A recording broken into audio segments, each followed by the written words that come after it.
नमस्कार दोस्तों, स्वागत है आपका साइट फॉर वर्ल्ड के ऑफिशियल लर्निंग प्लेटफॉर्म पर, जहां स्टूडेंट्स और जॉब सीकर्स के लिए करियर, टेक्नोलॉजी और प्लेसमेंट से जुड़ी इंडस्ट्री ओरिएंटेड और प्रैक्टिकल नॉलेज दी जाती है। अगर आप अपनी स्किल्स को नेक्स्ट लेवल तक ले जाना चाहते हैं तो आप बिल्कुल सही जगह पर आए हो। चलिए शुरू करते हैं आज का इम्पोर्टेंट सेशन। नमस्ते स्टूडेंट्स, आज का टॉपिक है कॉटलिन को रूटीन्स। रेडी हो? फोकस मोड ऑन है ना? मोबाइल साइड में रख दिया? स्क्रीन पे ध्यान है? चलो शुरू करते हैं। आज हम आम गलतियों से शुरू करके मास्टरी हासिल करने तक के कॉन्सेप्ट्स को समझेंगे।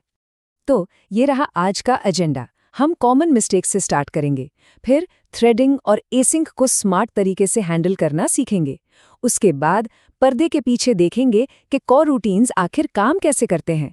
फिर जॉब्स, स्कोप्स और एरर हैंडलिंग पर बात करेंगे और एंड में प्रो लेवल टिप्स देखेंगे।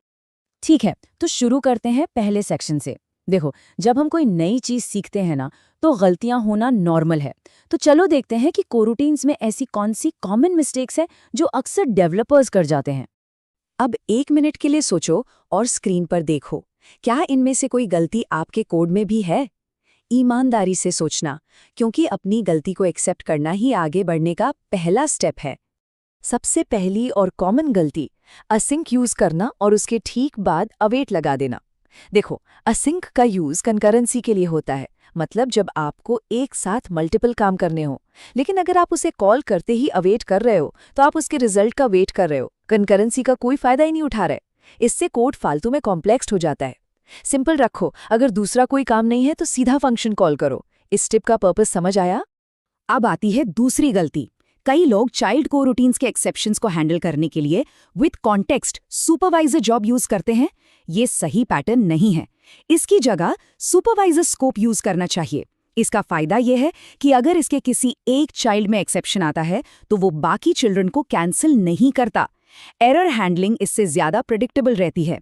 लॉजिक समझ आया या सिर्फ देख रहे हो? चलो, गलतियों की बात हो गई, अब सॉल्यूशंस पर फोकस करते हैं। सेक्शन 2 में हम सीखेंगे कि कंकरेंट कोड को क्लीन, सेफ और ज्यादा एफिशिएंट कैसे बनाया जाता है। रेडी हो नेक्स्ट स्टेप के लिए? ये रूल स्पेशली एंड्रॉयड डेवलपर्स के लिए बहुत इंपॉर्टेंट है। आपका हर सस्पेंड फंक्शन मेन सेफ होना चाहिए। इसका मतलब है कि उसे किसी भी थ्रेड से, यहां तक कि मेन यूआई थ्रेड से भी कॉल करना सेफ होना चाहिए, बिना ऐप को फ्रीज किए। इसके लिए हम विद कॉन्टेक्स्ट का यूज करते हैं, ताकि हैवी काम जैसे नेटवर्क या डेटाबेस ऑपरेशंस को बैकग्राउंड थ्रेड पर शिफ्ट कर सकें। ठीक है, समझ आ रहा है? तो किसी भी ब्लॉकिंग कॉल को मेन सेफ बनाने के बस 3 सिंपल स्टेप्स हैं। स्टेप 1, ब्लॉकिंग ऑपरेशन को पहचानो, जैसे कि डेटाबेस से डेटा रीड करना या फाइल में राइट करना। स्टेप 2, उसको विद कॉन्टेक्स्ट ब्लॉक के अंदर डाल दो। स्टेप 3, सही डिस्पैचर बताओ, जैसे आईओ ऑपरेशंस के लिए हम dispatchers.io यूज करते हैं। बस इतना करने से आपका मेन थ्रेड फ्री रहता है और ऐप रिस्पॉन्सिव रहती है। सिर्फ सुनने से काम नहीं चलेगा। अभी आप क्या करोगे? वीडियो पॉज करो और अपने प्रोजेक्ट में किसी एक ब्लॉकिंग फंक्शन को विद कॉन्टेक्स्ट से मेन सेफ बनाकर देखो। प्रैक्टिस के बिना आगे बढ़ना सही है? बिल्कुल नहीं। 1 मिनट सीरियस हो जाओ। ये कॉन्सेप्ट इंटरव्यूज में 100% पूछा जाता है। कोरूटीन्स में मेन थ्रेड को ब्लॉक होने से कैसे बचाते हैं? अगर ये एग्जाम में आया तो क्या करोगे? इन 3 स्टेप्स को कॉन्फिडेंटली एक्सप्लेन करना आना चाहिए। सिर्फ देख रहे हो या समझ भी रहे हो? अब बात करते हैं एक छोटे से लेकिन बहुत पावरफुल फंक्शन की, यील्ड फंक्शन। जब कोई कोरूटीन बहुत लंबा सीपीयू इंटेंसिव काम कर रहा होता है ना, तो वो दूसरे कोरूटीन्स को मौका ही नहीं देता। इसको कहते हैं स्टारवेशन। ऐसे में अपने कोड के बीच बीच में यील्ड कॉल करने से आपका कोरूटीन कोऑपरेटिव बन जाता है। वो थोड़ी देर रुककर दूसरों को चांस देता है और कैंसिलेशन रिक्वेस्ट को भी चेक करता है। चलो, अब थोड़ा डीप डाइव करते हैं। सेक्शन 3 में हम पर्दे के पीछे की कहानी देखेंगे। जब आप सस्पेंड कीवर्ड लिखते हो तो कंपाइलर असल में क्या जादू करता है? माइंड इधर ही है ना? सबसे पहले इस वर्ड को समझो, कंटिन्यूएशन। सिंपल भाषा में जब भी एक कोरूटीन सस्पेंड होता है यानी रुकता है, तो कंटिन्यूएशन उसकी स्टेट का एक स्नैपशॉट होता है। ये याद रखता है कि कोरूटीन को आगे कहाँ से और किस स्टेट के साथ दोबारा स्टार्ट करना है। ये कोरूटीन्स का कोर कॉन्सेप्ट है। और ये है वो आहा मोमेंट। असल में सस्पेंड कोई जादू नहीं है। जब आप एक सस्पेंड फंक्शन लिखते हो तो कॉटलिन कंपाइलर पर्दे के पीछे उसको एक कॉम्प्लेक्स स्टेट मशीन में कन्वर्ट कर देता है। हर सस्पेंशन पॉइंट एक नई स्टेट बन जाता है और कंपाइलर सारा हेवी लिफ्टिंग खुद करता है। और ये जो कंटिन्यूएशंस होते हैं ये आपस में जुड़कर एक लिंक्ड लिस्ट जैसा स्ट्रक्चर बनाते हैं। ये कोरूटीन के लिए एक कॉल स्टैक की तरह काम करता है, लेकिन ये नॉर्मल थ्रेड कॉल स्टैक से बहुत ज़्यादा लाइटवेट और एफिशिएंट होता है। इसीलिए हम हज़ारों कोरूटीन्स चला सकते हैं, लेकिन हज़ारों थ्रेड्स नहीं। हाँ, तो पर्दे के पीछे इतना सब कुछ हो रहा है। कंपाइलर स्टेट मैनेज कर रहा है, स्टेट मशीन्स बना रहा है, मेमोरी एलोकेट कर रहा है। अच्छी बात यह है कि ये सारी कम्प्लेक्सिटी हमसे छिपी रहती है और हमें इसकी टेंशन लेने की ज़रूरत नहीं पड़ती। चलो आगे बढ़ते हैं। सेक्शन 4 में हम जॉब्स, स्कोप्स और सबसे इम्पॉर्टेंट कॉटलिन में एरर हैंडलिंग के पीछे की फिलॉसफी पर बात करेंगे।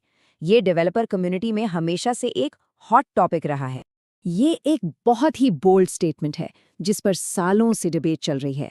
जावा के चेक्ड एक्सेप्शंस को बहुत से डेवलपर्स एक मिस्टेक मानते हैं। इसी वजह से कॉटलिन ने उन्हें अपने लैंग्वेज में शामिल नहीं किया। पर क्या यह फैसला सही था? चलो इसके दोनों पहलू देखते हैं। तो स्क्रीन पर देखो, दोनों अप्रोचेस के अपने प्रोज और कॉन्स हैं। जावा के चेक्ड एक्सेप्शंस आपको एरर हैंडल करने के लिए फोर्स करते हैं, जो अच्छी बात है, लेकिन इससे बहुत सारा try catch boiler plate code लिखना पड़ता है। दूसरी तरफ कॉटलिन में रिजल्ट टाइप्स जैसे पैटर्न्स फंक्शनल स्टाइल के साथ अच्छे से काम करते हैं, लेकिन उनको गलती से इग्नोर भी किया जा सकता है। तो कोई परफेक्ट सोल्यूशन नहीं है, ये प्रोजेक्ट की ज़रूरत पर डिपेंड करता है। और अब हम आ गए हैं अपने फाइनल सेक्शन पर। यहाँ हम अब तक जो भी सीखा है उसको समराइज करेंगे और कुछ ऐसे प्रो टिप्स देखेंगे जिन्हें आप आज से ही अपने कोड में यूज करके उसे बेहतर बना सकते हैं। चलो इन प्रो टिप्स को फटाफट रिव्यू करते हैं। एक से ज्यादा एसिंक कॉल्स हैं तो हमेशा अवेट ऑल यूज करो। UI अपडेट के लिए dispatchers.main.immediate प्रेफर करो ताकि एक्स्ट्रा थ्रेड स्विच ना हो। हमेशा याद रखो कि पेरेंट कोरूटीन अपने बच्चों के कंप्लीट होने का वेट करता है। जॉब इनहेरिट नहीं होता बल्कि पेरेंट बनता है। और ऑन क्लियर्ड में अगर स्कोप को रीयूज करना है तो scope.cancel नहीं, cancel children यूज करो। इसको नोट किया? तो आज हमने क्या सीखा? हमने कॉमन मिस्टेक्स देखी, कोरूटीन्स का इंटरनल वर्किंग समझा और एरर हैंडलिंग की फिलॉसफी पर भी बात की। समझ आया? क्लियर है? अब आखिरी सवाल आपके लिए, क्या एक्सेप्शन सच में एक मिस्टेक हैं या उन्हें बस गलत समझा गया है? और इस सब के बाद आप अपने अगले प्रोजेक्ट में एरर्स को कैसे हैंडल करोगे? अब आपका काम है प्रैक्टिस करना। अगर कोई डाउट है तो कमेंट। हमारे चैनल को सब्सक्राइब कीजिए और वीडियो को अपने दोस्तों के साथ शेयर जरूर कीजिए। कमेंट सेक्शन में अपना डाउट या नेक्स्ट टॉपिक लिखना मत भूलिएगा।